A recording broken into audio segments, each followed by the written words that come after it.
Isang rider ang nasawi matapos magsalpukan ang minamaneho nitong motorsiklo at ang isang multipurpose vehicle o MPV nitong Martes ng umaga sa Amang Rodriguez, Barangay de la Paz, Pasig City. Dahil sa lakas ng impact, tumama umano ang rider sa hood ng sasakyan. Nakuna ng CCTV ang motorsiklo na binabaybay ang Amang Rodriguez Avenue pasado alas 7 ng umaga.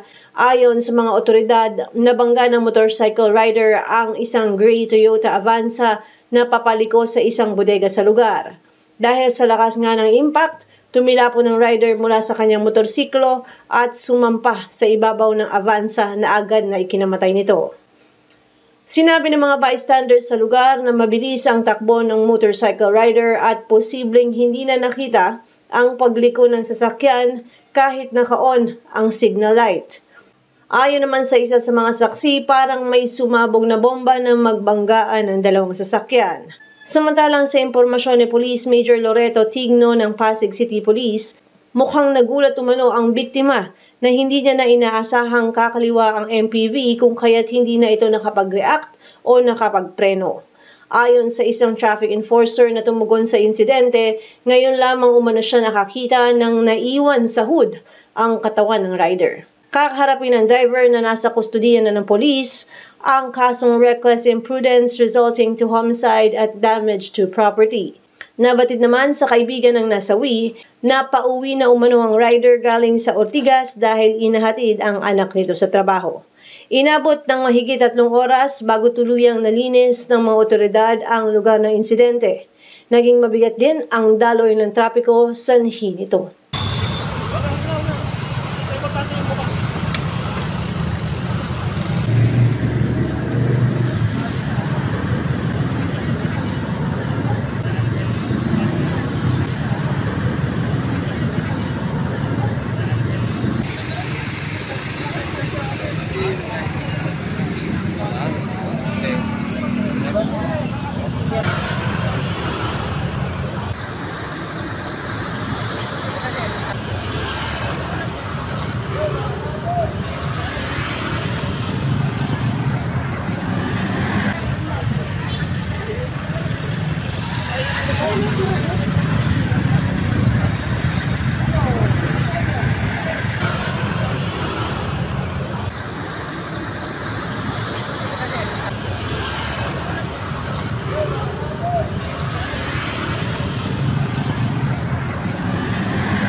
Ako si Luan Peñano para sa latest ng iNews Pasig.